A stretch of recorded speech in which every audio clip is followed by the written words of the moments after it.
Boa noite a todos, pessoal. Seguimos aqui unidos em mais uma quarta-feira, mais uma noite de estudo, de uma pequena reflexão, já nos aproximando aí do Natal, dessa data tão importante que marca o nascimento de Jesus aqui no planeta Terra, né? Desse ser tão iluminado, tão especial, que encarou o desafio de governar, né, o planeta Terra e de nos trazer com a sua vinda ao nosso chão, à nossa terra tantos ensinamentos, tantos caminhos, mostrando pra gente o caminho a seguir com tanto amor, com tanto carinho.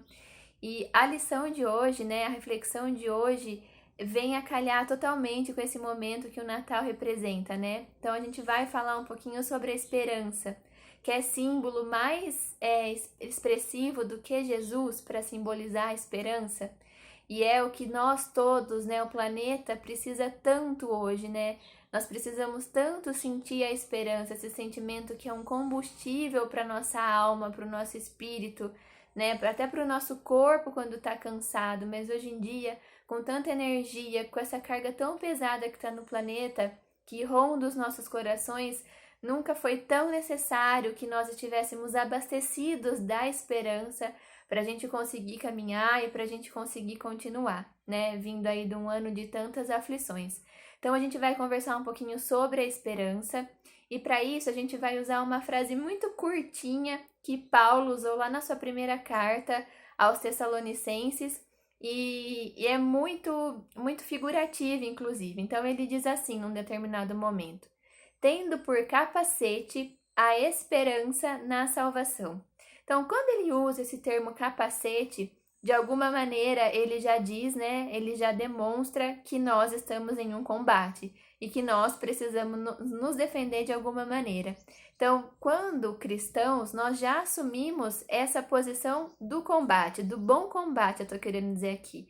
Não de um combate cruel, de um combate violento, de um combate que envolva aí morte, crueldade, perdas, mas sim do combate que todo bom cristão, ou seja, aquele que segue os ensinamentos de Cristo, né, precisa enfrentar, que é o combate próprio, né, que é esse primeiro combate com as nossas más inclinações, com os nossos vícios, com as nossas paixões, com as nossas dificuldades, né?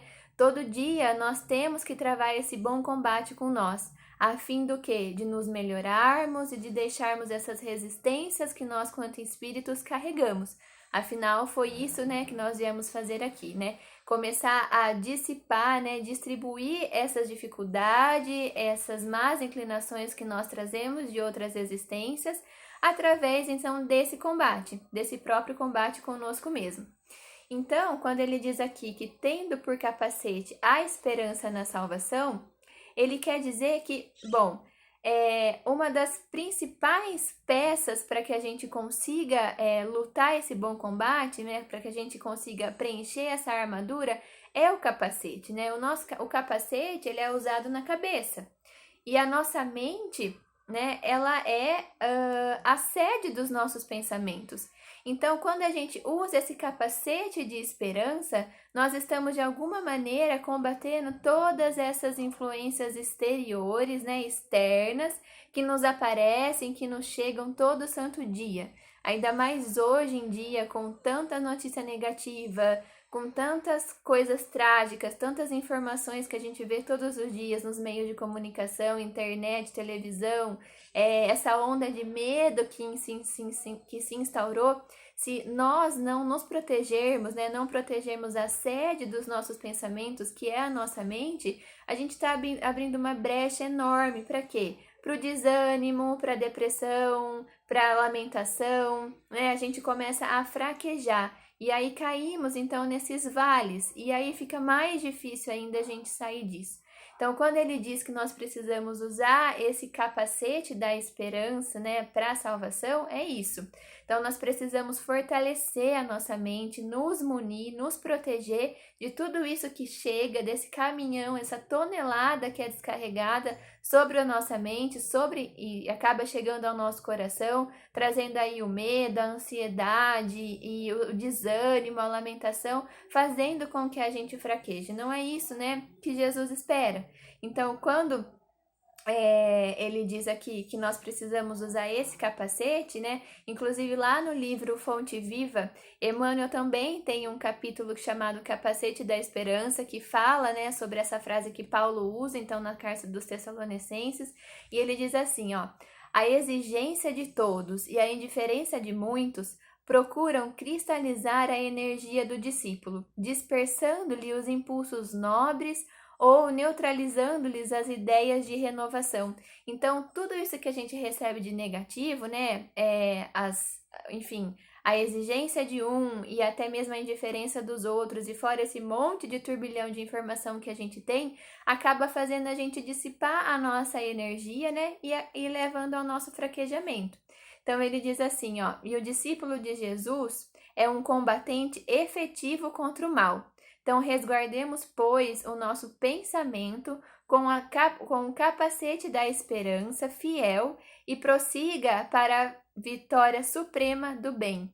Então, esse bom combate é quando a gente sai vitorioso, né? De nós mesmos. E para isso, então, é importante a gente usar essa armadura, esse capacete da esperança que protege a nossa mente, então, de todas essas cargas exteriores negativas e tão pesadas que têm chegado a nós todos os dias. Inclusive, na Universidade do Alabama, lá nos Estados Unidos, eles usam em alguns pacientes doentes com câncer, enfim, com algumas doenças, o que eles chamam de terapia da esperança. E eu vou ler um pouquinho aqui para vocês o que se trata. Então, o processo consiste em ajudar os pacientes a construírem e manterem a esperança diante da doença, consoante a máxima de que é preciso dar força ao espírito para que o corpo se recupere. Então, a própria ciência, né, já usa a esperança como um tratamento eficaz, né?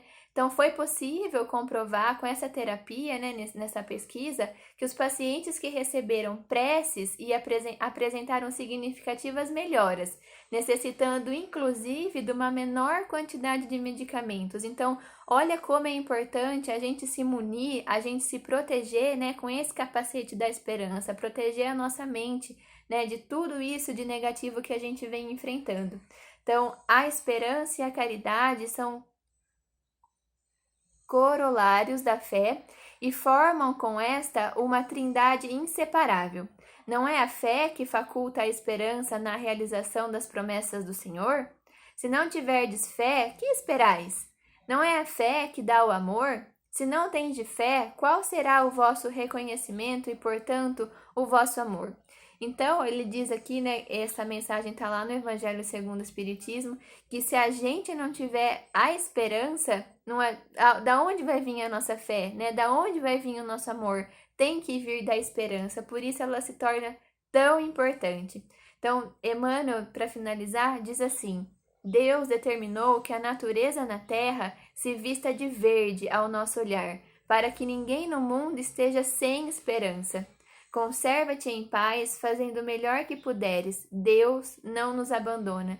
Então, não por acaso, né, a natureza é verde. E olha a imensidão de natureza que existe no mundo, principalmente aqui no nosso país, que era para que cada vez que a gente olhasse uma árvore, para que a gente tivesse contato com esse verde, para que a gente não perdesse a nossa esperança.